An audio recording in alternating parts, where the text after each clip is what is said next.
Hello guys, my name is Dixita and today I give you some information from the psychology of money book.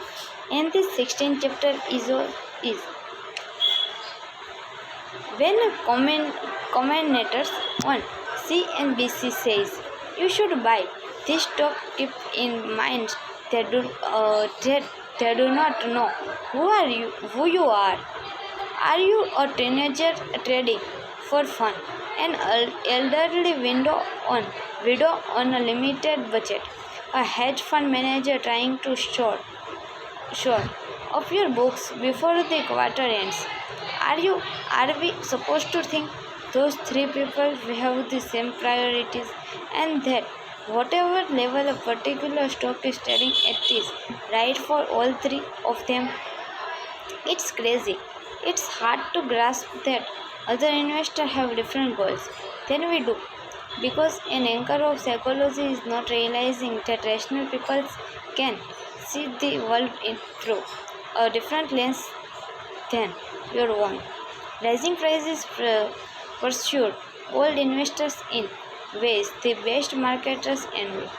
They are a drug that can turn value-conscious investors into heavy-eyed optimists, detached from their own reality by the action of someone playing a different game than they are. Being swayed by people playing a different game can also throw off how you think you're supposed to spend your money. So much consumer spending, particularly in developed countries, is socially driven, subtly influenced by people you admire, and done because you subtly want people to admire you. But while we can see how much money other people spend on cars, homes, clothes, and vacation, we don't get to see their goals, worries, and aspirations.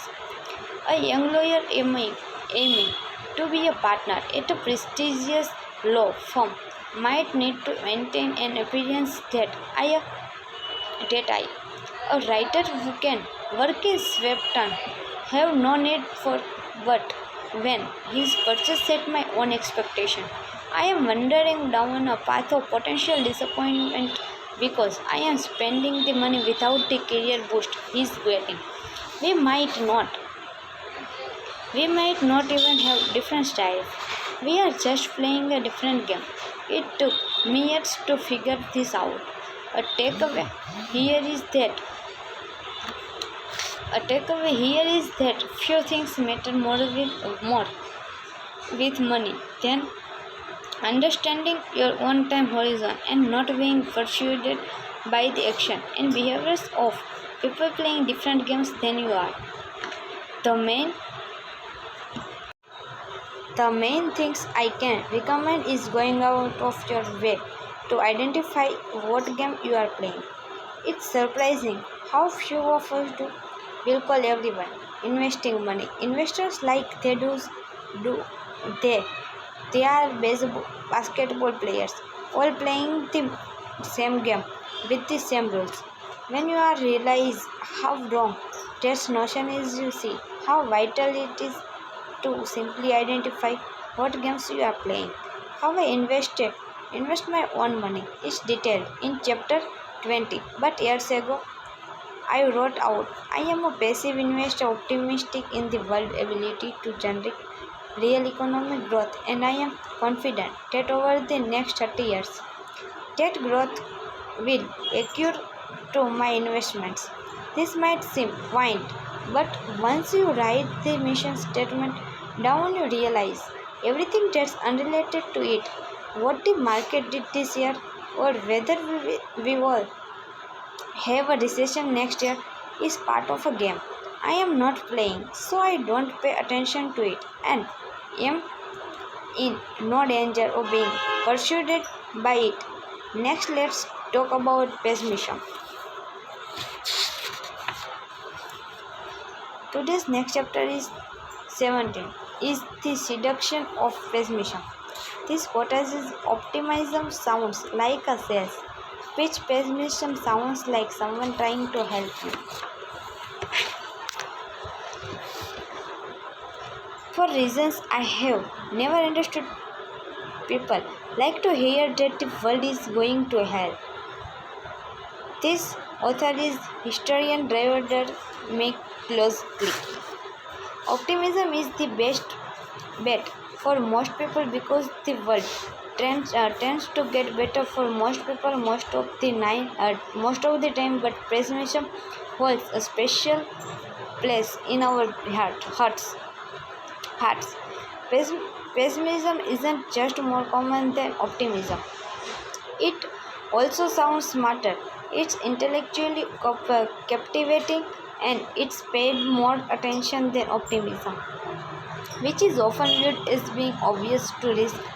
Before we go further, we should define what optimism is. Real optimism don't believe that everything will be great. That's complacency. Optimism is a belief that the odds of good outcomes are in your favor over time, even when there will be setbacks along the way.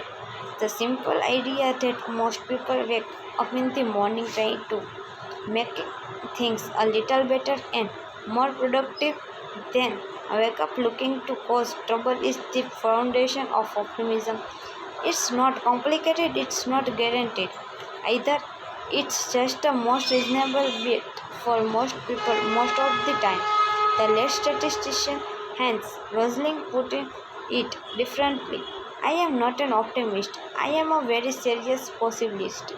Now we can discuss optimism more compelling siblings, pessimism.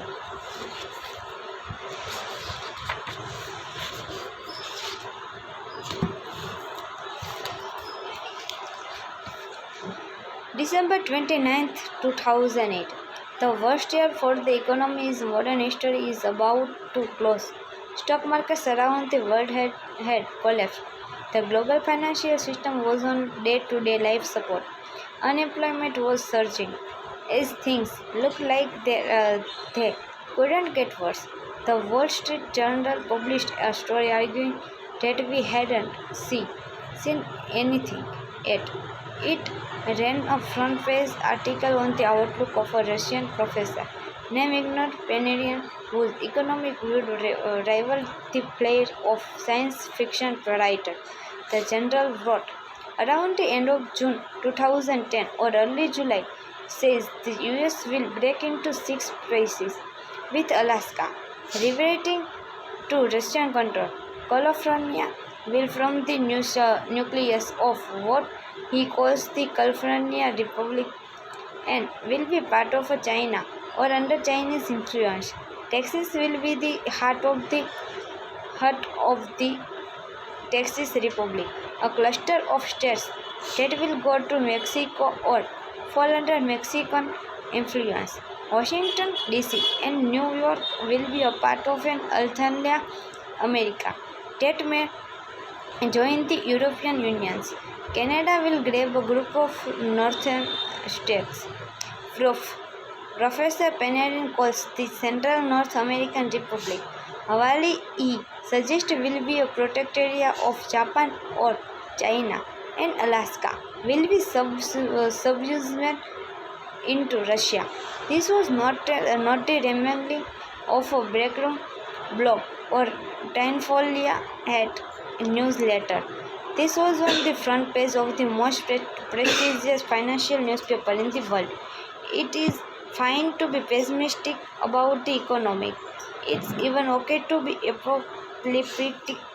History is full of examples of country experiencing not just recession but distinct directions. The interesting things about Panadian type stories is that they're polar opposite forecast of outrageous. Optimism are rarely taken as seriously as prophets of doom. Take Japan in the late 1940s. The nation was gutted by defeat from World War II. In every way, economically, industrially, culturally, socially. A brutal winter in 1946 caused a famine that limited food to less than 800 calories per person per day. Imagine if a Japanese academy had written a newspaper article During this time, that said, chin up, everyone. Within our lifetime, our economy will grow to almost 15 times the size it was before the end of the war. Our life expectancy will nearly double. Our stock market will produce returns like any country in history has rarely seen. We will go more than 40 years without ever seeing unemployment top 6%. We will become a world leader in electronic innovation and corporate managerial systems. Before long, we will be so rich that we will own some of the most prized real estate in the United States. American, by the way, will be our closest ally and will try to copy our economic insights. They would have been summary, laugh out the room and ask to seek a medical evaluation. Evaluation. Keep in mind the description above in what actually happened in Japan in the generation after the war. But the mirror opposite of Penarian looks absurd in a way a forecast of doom doesn't. Pessimism just sounds smarter and more plausible than optimism. Tell someone that everything will be great and they are likely to either shrug you off or offer a skeptical eye. Tell someone they are in danger and you have their undivided attention. If a smart person tell me they have a stock pick that's going to rise to tenfold in the next year, I will immediately write them off as full of nonsense. If someone who's full of nonsense tells me that a stock I own is about to collapse because it's an accounting fraud, I will clear my calendar and listen to that every word.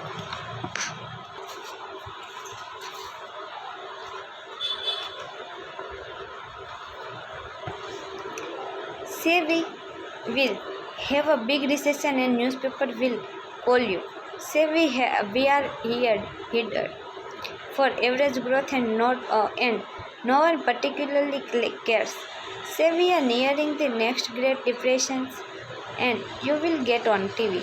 But mention that good times are ahead or markets have room to run or that a company has huge potential, and a common reaction from commentators and spectators alike is that you are either a salesman or a comically aloft of risks. The investing newsletters industry has known this for years and is now populated by prophets of doom. Despite operating in an environment where the stock market has gone up 17,000 fold in that last century. This is true beyond finance. Matt Ridley wrote in this book, The Rational Optimist, a constant duplicate of pessimism usually drown out any accomplished song. If you say the world has been getting better, you may get away with being called naive, and instead, if you say the world is going to go on getting better, you are considered embracing mad. If, on the other hand, you say step is imminent, you may expect a MC Arthur Genius Award or even the Nobel Peace Prize. In my own adult lifetime, the fashionable reasons for pessimism changed, but the pessimism was constant. Every group of people I ask thinks the world is more fighting, more violent, and more hopeless. In short, more dramatic than it really is. Hence, Rosling wrote in this book, Factfulness.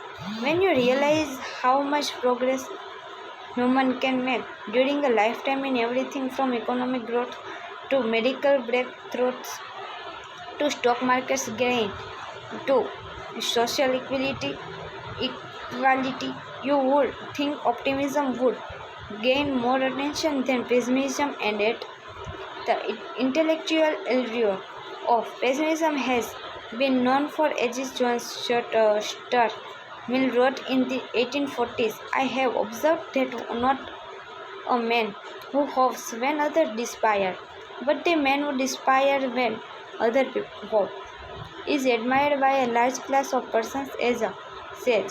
The question is why, and how does it impact how we think about money?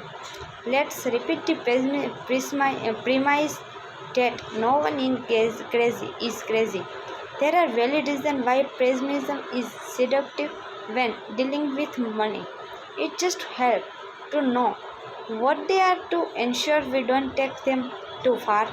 Part of it is instinct, intellectual, and unavoidable. Kahneman says this asymmetric aversion to less is an evolutionary shield. He writes, when directly compared or weighted against each other, losses loom larger than gains. This asymmetry between the power of positive and negative expectations or experiences has an evolutionary history. Organisms that treat threats are more urgent than opportunities have a better chance to survive and reproduce. But a few other things make financial pessimism easy, common, and more persuasive than optimism. One is that money is ubiquitous, so something bad happening tends to affect everyone and captures everyone's attention. That isn't true of, say, weather. A hurricane burning down on Florida poses no direct risk to 92% of Americans, but a recession burning down on the economy could impact every single person, including you. So, pay attention. This goes for something as specific as the stock market. More than half of all American households directly own stocks. Even among those that don't, the stock market gyrations are promoted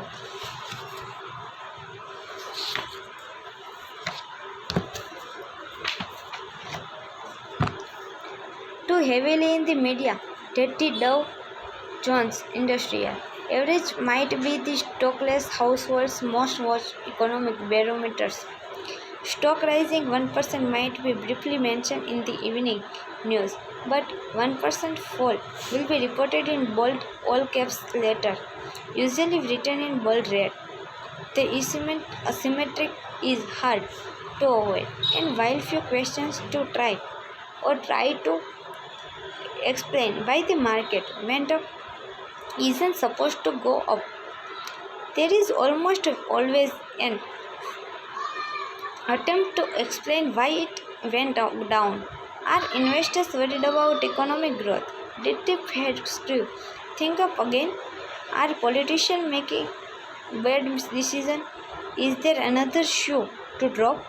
Narrative about why a decline occurred make them easier to talk about, worry about, and frame a story around what you think will happen next. Usually, more of them the same.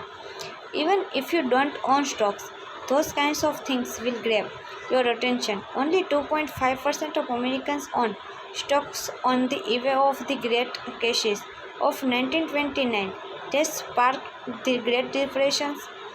But the majority of Americans, if not the world, watched in the amazement as the market collapsed, wondering what is signaled about their own fate. This was true whether you were a lawyer or a farmer or a car mechanic. Historian Eric Riches writes, this fall in value immediately afflicted only a few Americans, but so closely had the others watched the market and regarded it as an index of their fates, and that they suddenly stopped much of their economic activity. As the economist Joseph Sumter later wrote, people felt that the ground under their feet was giving way. There are two topics that will affect your life, whether you are interested in them or not: money and health. While health issues tend to be individual, money issues are more systemic. In a connected system where one person's decision can affect everyone else, it's understandable why financial risks gain a spotlight and capture attention in a way few other topics can. Another is that pessimists often extrapolates present trends without according for how markets adapt. In 2008 environmentalist Lester Brown wrote, "Mine by 2030, China would need 98 million barrels of oil a day. The world is currently producing 85 million barrels a day and may never produce much more than that. There go to world's oil reserve." He is right. The world would run out of oil in that scenario. But that's not how markets work. There is an iron law in economics. Extremely good and extremely bad circumstances rarely stay that way for long because supply and demand adapt in hard to predict ways. Consider what happened to oil immediately after Brown's predictions. Oil prices surged in 2008 as growing global demand, much of it from China, crept up to potential output. A barrel of oil sold for $20 in 2001 and $138 by 2008. The new prices meant drilling oil was like pulling gold out of the ground.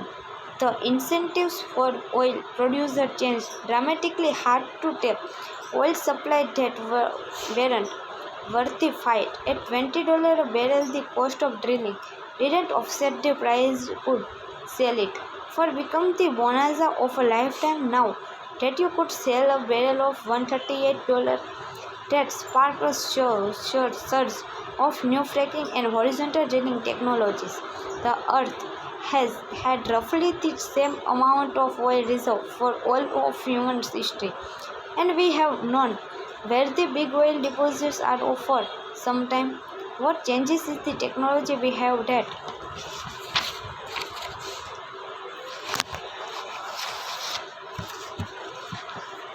lets us economically pull the stuff out of the ground. Oil history denial. Argent writes 86% of oil reserve in the United States are the result not of what is estimated at time of discovery, but of these reasons. That comes when our technology improves. That what happened is fracking took off in 2008 in the United States. Alone oil production went from roughly 5 million barrels per day in 2008 to 13 million by 2019. World oil production is now over 100 million barrels per day, some 20% above what Brown assumed was the high mark. To a pessimist plotting oil trends in 2008, of course, things look bad. To a realist who understood that necessity is the mother of all inventions, it was far less scarce. Assuming that something ugly will stay ugly is an easy forecast to make, and it persuasive because it doesn't require imaging the world changing, but problems correct and people adapt. Threats, incentives, solution in equal magnitude. That's a common plot of economic history that is too easily forgot by pessimists who forecast in straight lines. A third is that progress happen too slowly to notice, but setbacks happen too quickly to ignore. There are lots of overnight tragedies. There are rarely overnight miracles. On January 5th, 1889, the Detroit Free Press pushed back against the long-held dream that man could one day fly like a bird. Airplanes, the paper wrote, appear impossible. The smallest possible weight of a flying machine with the necessary fuel and engineer could not be less than 300 or 400 pounds, but there is a low limit of weight. Certainty not much beyond 50 pounds, beyond which it is impossible for an animal to fly. Nature has reached this limit, and with her utmost effort has failed to pass it.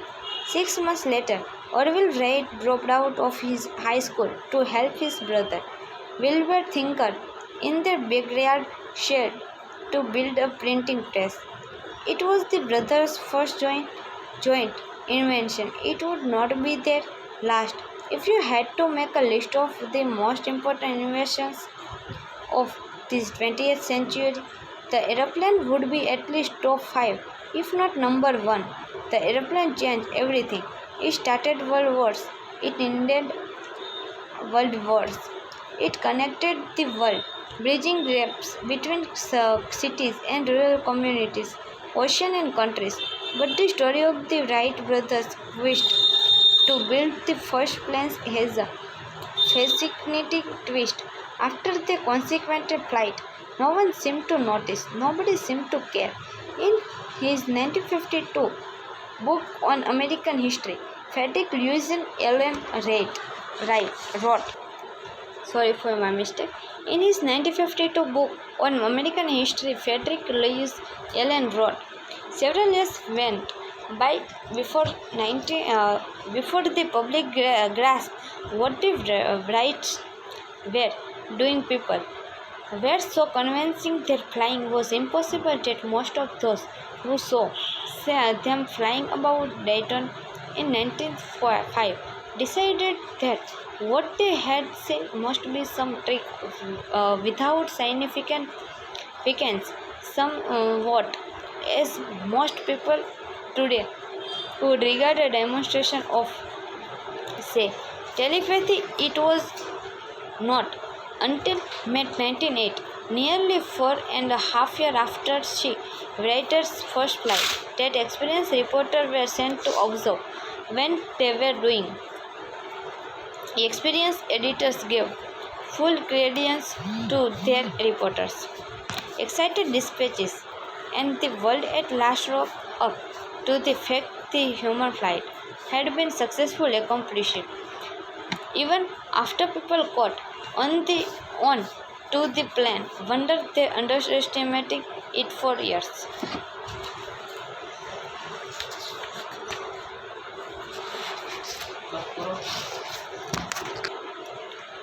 First, it was seen mainly as a military weapon, then a rich person's toy, then perhaps used to transport a few people. The Washington Post wrote in 1999, there will never be such a thing as a commercial area freighter. Freight will continue to drag its slow weight across the patient earth. The first cargo plane took off 5 months later. Now, compare that slow, years-long awakening to becoming optimistic about the airplane, to how quickly people pay attention to driver of pessimism like a corporate bankruptcy or a major war or a plane crash. Some of the first mention of the Wrights a plane came in 1908 when an army literature named Thomas Selfridge was killed during a demonstration flight. Growth is driven by compounding, which always takes time. Destruction is driven by single points of failure, which can happen in seconds, and loss of confidence, which can happen in an instant. It is easier to create a narrative around pessimism because the story piece tends to be fresher and more recent. Optimistic narratives require looking at a long stretch of history and development which people tend to forget and take more effort to piece together. Consider the progress of medicine. Looking at the last year will do you little good. Any single decade won't do much better, but looking at the last 50 years will show something extraordinary. For example, the age-adjusted death rate per capita from heart disease has declined more than 70% since 1965, according to the National Institute of Health. A 70% decline in heart disease death is enough to save something like 500,000 Americans' lives per year.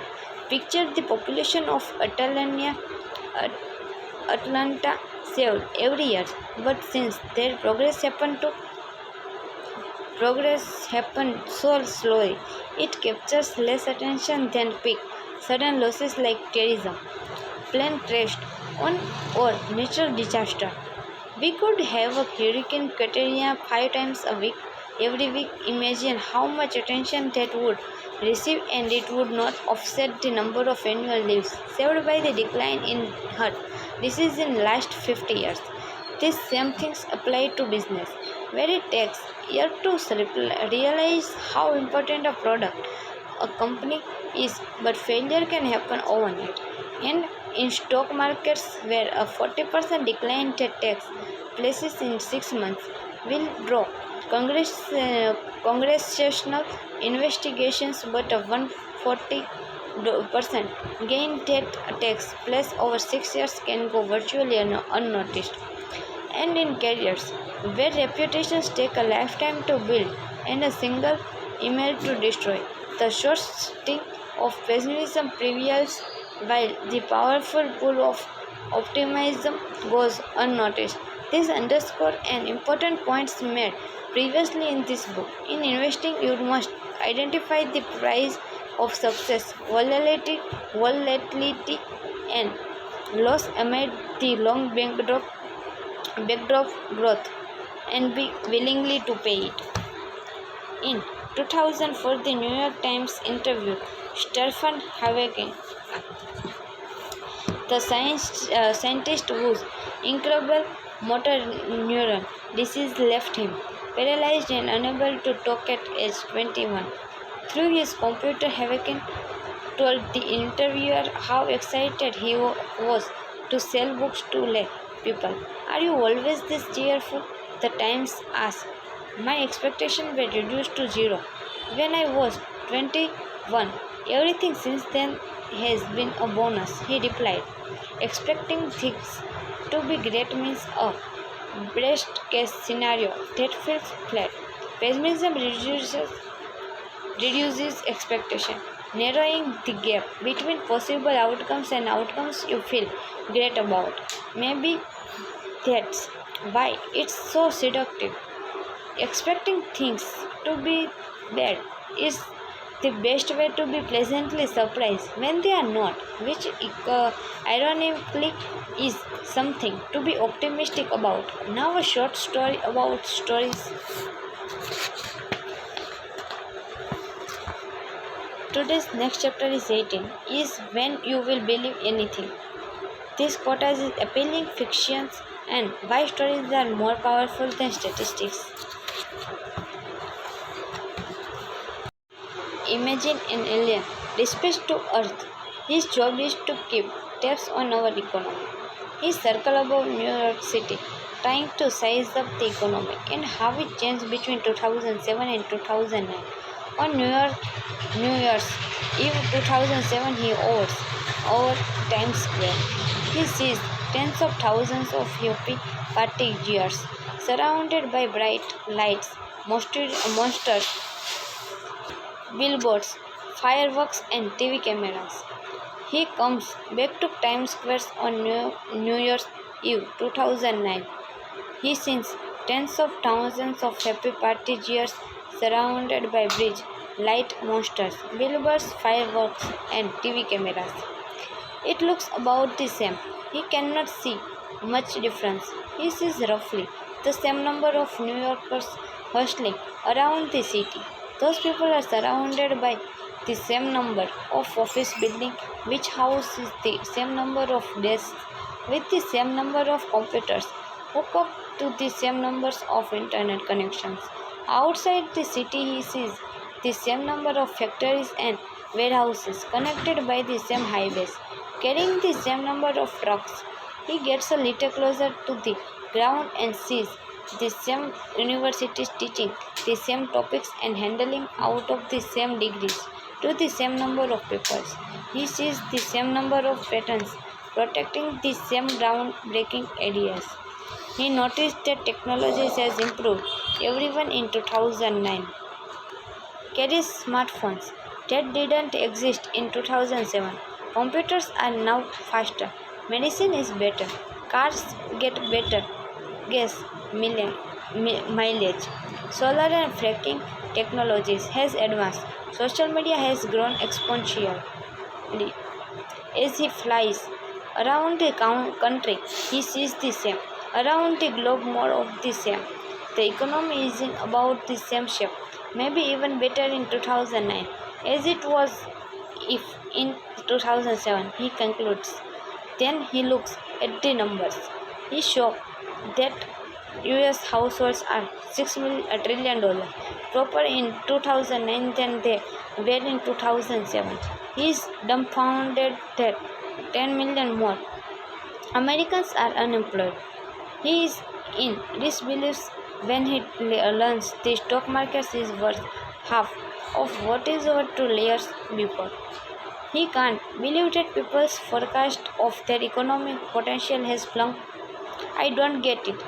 He says, I have seen the cities. I have looked at the factories you guys have the same knowledge, the same tools, the same ideas. Nothing has changed. Why are you proper? Why are you more potential pessimistic?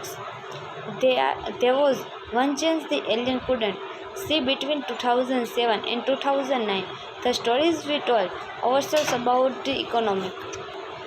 In 2007, we told a story about the stability of housing prices, the prudence of bankers, and the ability of financial markets to accurately price risk.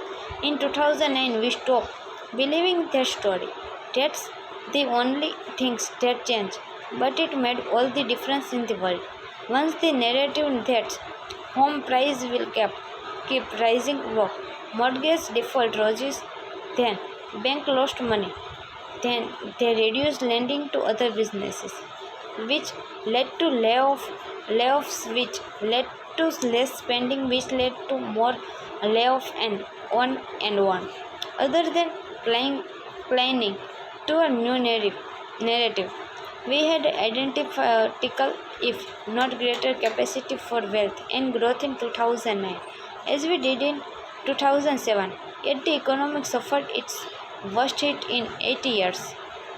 This is different from, say, Germany in 1945, whose manufacturing base had been obliterated, or Japan in his 2000s, whose working age population was shrinking. That's tangible economic damage. In 2009, we inflicting narrative damage on ourselves, and it was vicious. It's one of the most potent economic force that exist. When we think about the growth of economics, businesses, investments, and careers, we tend to think about tangible things. How much stuff do we have, and what are we capable of? But stories are by far the most powerful force in the economy. They are the fuel that can let the tangible parts of the economy work, or the brake that holds our capability back. At the personal level, there are two things to keep in mind about a story-driven world when managing your money.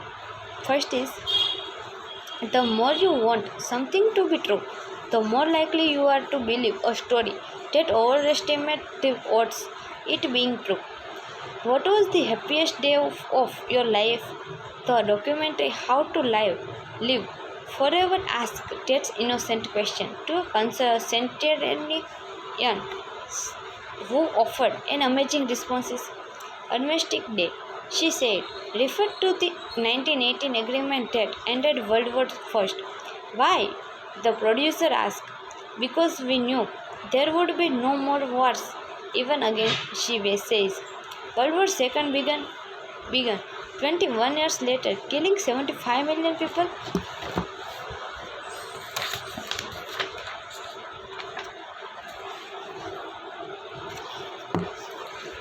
There are many things in life that we think are true because we desperately want them to be true. I call these things appealing fictions. They have a big impact on how we think about money, particularly investments and the economy. An appealing fictions about when you are smart, you want to find solution but face the Columbia of limited control and high stakes. They are extremely powerful.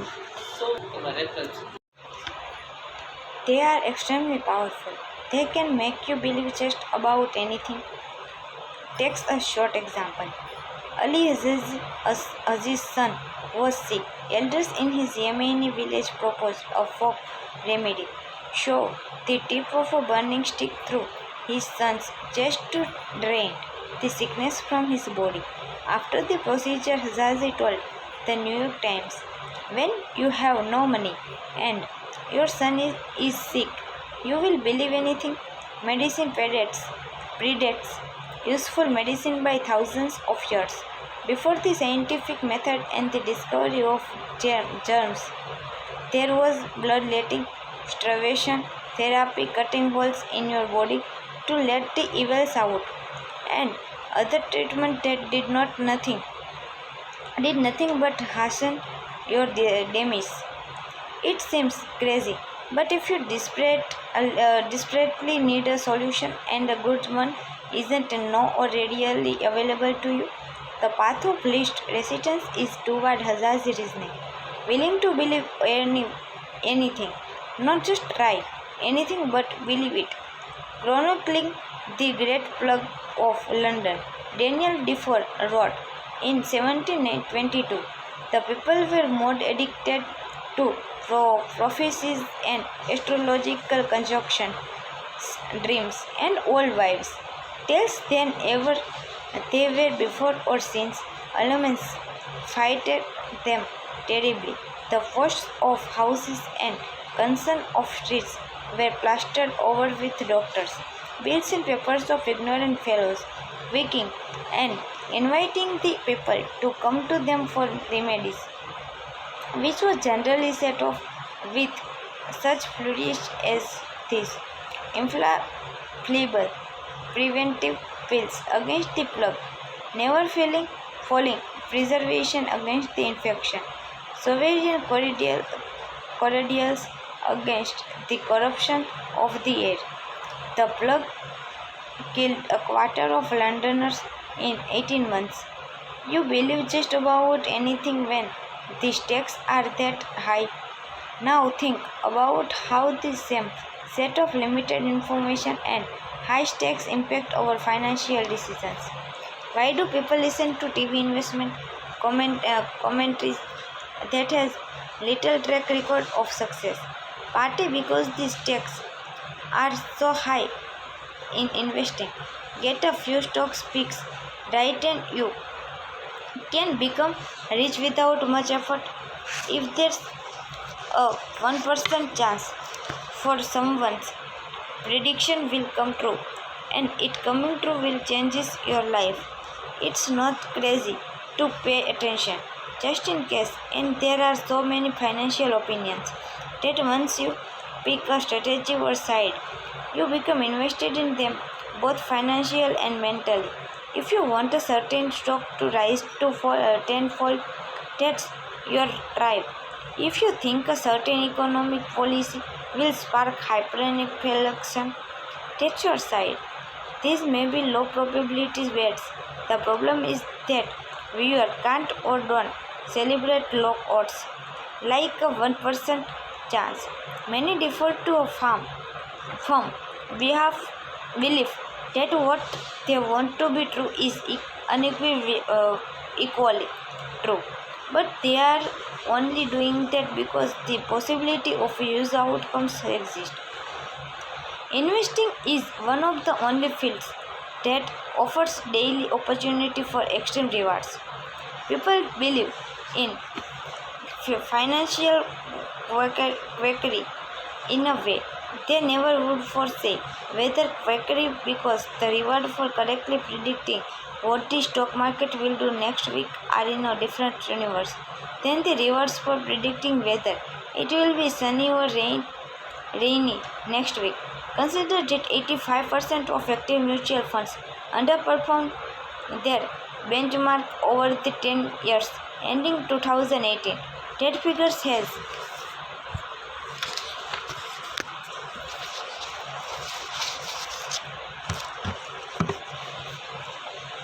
figure has been fairly stable for generations. You would think an industries with such poor performance would be a niche and service and have a hard time staying in business. But there's almost $5 trillion invested in these funds. Give someone the chance of investing alongside the next Warren Buffett, and they will believe with such faith that millions of people will put their life saving behind it. Or take Baron Madoff. In hindsight, his Ponzi scheme should have been obvious. He reported returns that never varied, that they were audited by a relatively unknown accounting firm, and Lie refused to release much information on how the returns were achieved. It made of raise billions of dollars from some of the most sophisticated investors in the world. He told a good story, and people want to believe it. This is a big part of why room for error, flexibility, and financial independence, important themes discussed in previous chapter, are indispensable. The bigger the gap between what you want to be true and what you need to be true to have an acceptable outcomes, the more you are protecting yourself from falling victim to an appealing financial fiction. When thinking about room for error in a forecast, it is tempting to think that potential outcomes range from you being just right enough to you being very, very right. But the biggest risk is that you want something to be true so badly that the range of your forecast isn't even in the same ballpark as reality. In its last 2007 meeting, the Federal Reserve predicted what economic growth would be in 2008 and 2009, already wary of a weakening economy. It was not optimistic. It predicted a range of potential growth 1.6% growth on the low and 2.8% on the high end. That was its margin of safety, its room for error. In reality, the economy contracted by more than 2%, meaning the Fed's low end estimate was off by almost threefold. It's hard for a policymaker to predict an outright recession because a recession will make their careers complicated. So even worst case projection rarely expect anything worse than just a slow-ish growth. It's an appealing fiction, and it's easy to believe because expecting anything worse is too painful to consider. Policymakers are easy targets for criticism, but all of us do this to some extent, and we do it in both directions. If you think a recession is coming and you cash out your stocks in anticipation, your view of the economy is suddenly going to be wrapped by what you want to happen. Every blip, every ended chord will look like a sign that doom has arrived. Maybe not because it has, but because you want it to. Incentives are a powerful motivator, and we should always remember how they influence our own financial goals and outlooks. It can't be overstated. There is no greater force in finance than room for error, and the higher the stakes, the wider it should be. Second is, everyone has an incomplete view of the world, but we form a complete narrative to fill in the gaps. My daughter is about a year old as I write this. She is curious about everything and learns so fast. But sometimes I think about all the stuff she can't comprehend. She has no idea why her dad goes to work every morning. The concept of bills, budget, careers, promotions, and saving for retirement are completely foreign to her. Imagine trying to explain the Federal Reserve credit derivative or NAFTA to her. Impossible. But her world isn't dark. She does not wander around in confusion. Even at a year old, she's written her own internal narrative of how everything works. Blankets keep you warm, Mom sungles keep you safe, and dad's tastes good.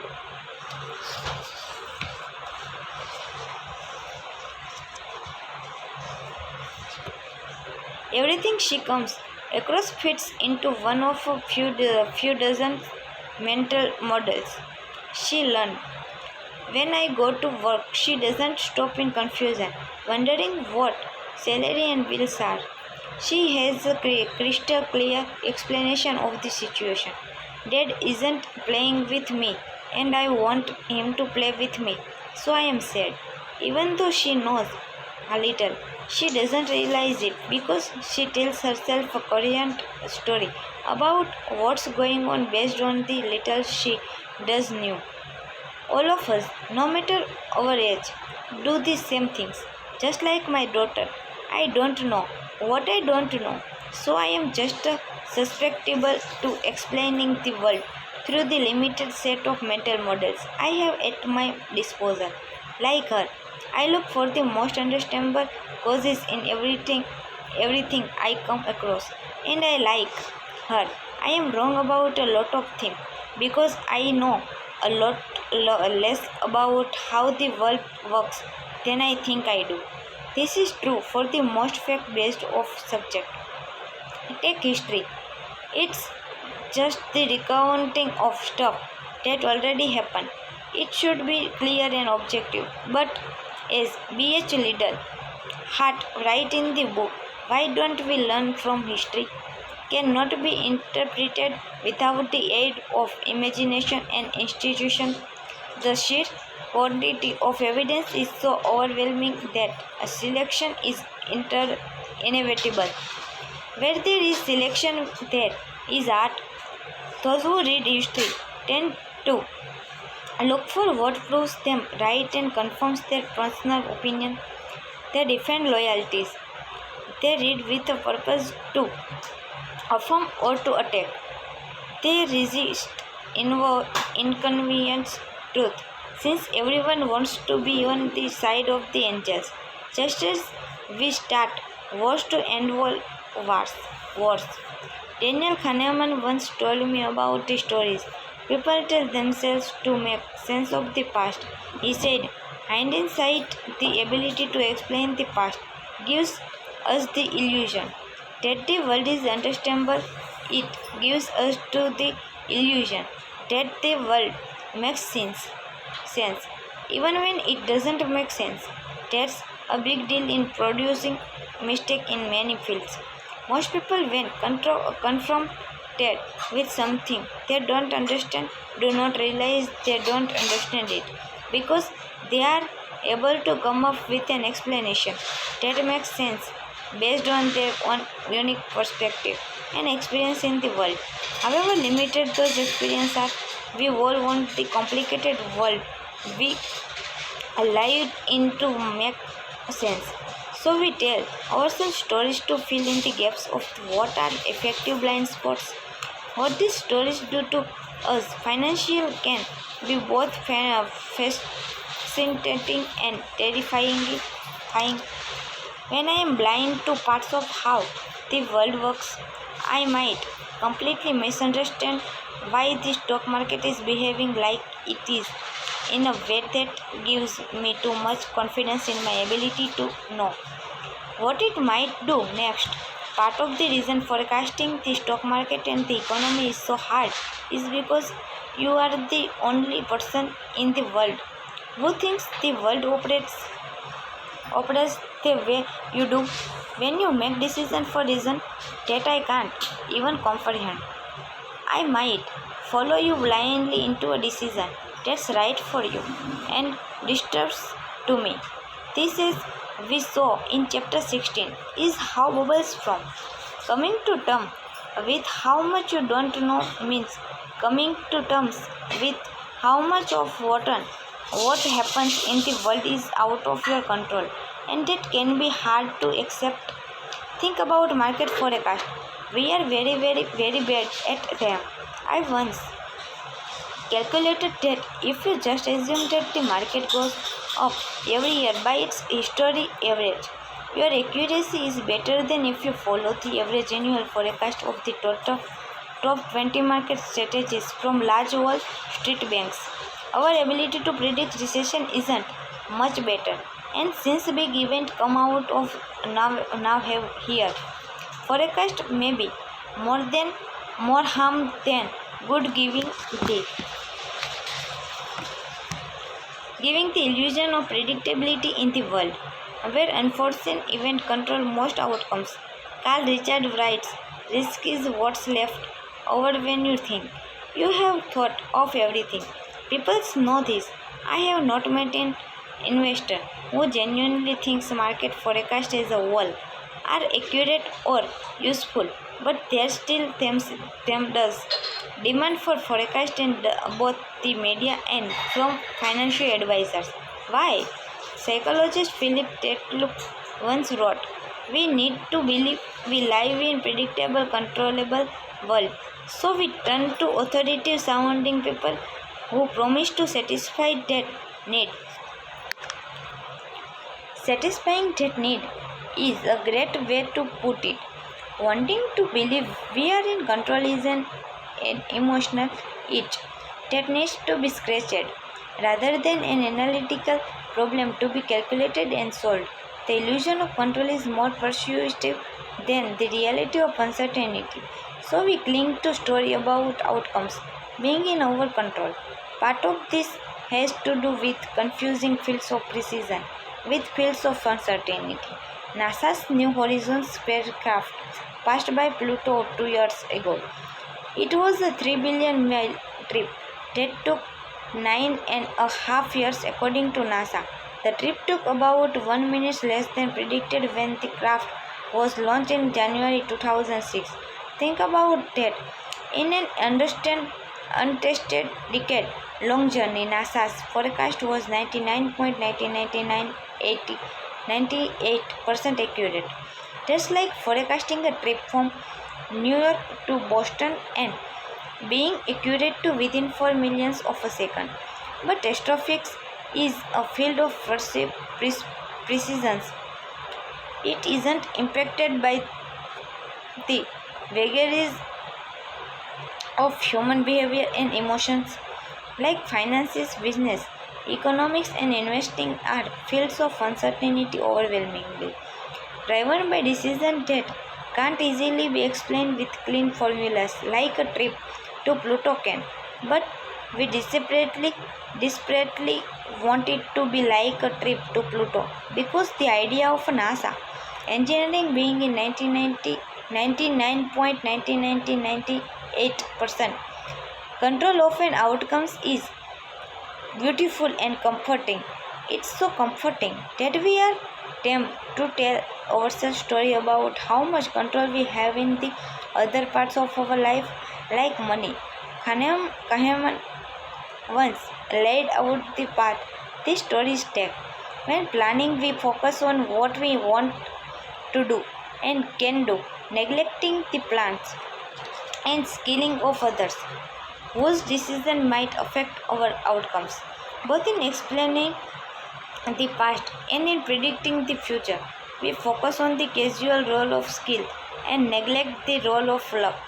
We focus on what we know and neglect what we do not know, which makes us overly confident in our beliefs. He described how this impacts business. I have had several occasions to ask founders and participants in innovative startups a question. To what extent will the outcome of your effort depends on what you do in your firm? This is evidently an easy question. The answer comes quickly and it has never been less than 80%, even when they are not sure that will succeed. These bold people think their fate is almost entirely in their own hands. They are surely wrong. The outcomes of a startup depends as much on the achievement of its competitors and changes in the market as on its own efforts. However, entrepreneurs naturally focus on what they know best, their plans and actions, and the most immediate threats and opportunities such as the availability of funding. They know less about their competitors and therefore find it natural to imagine a future in which the competition plays little part. We all do this to some extent, and like my daughter, it doesn't bother us a bit. We don't wander around blind and confused. We have to think the world we operate in makes sense based on what we happen to know. It did it did be too hard to get out of bed in the morning if you felt otherwise. But the alien circling over Earth, the one who's confident he know what's happening based on what he sees, but turns out to be completely wrong because he can't know the stories going on inside everyone else's heads. He's all of us. Thank you.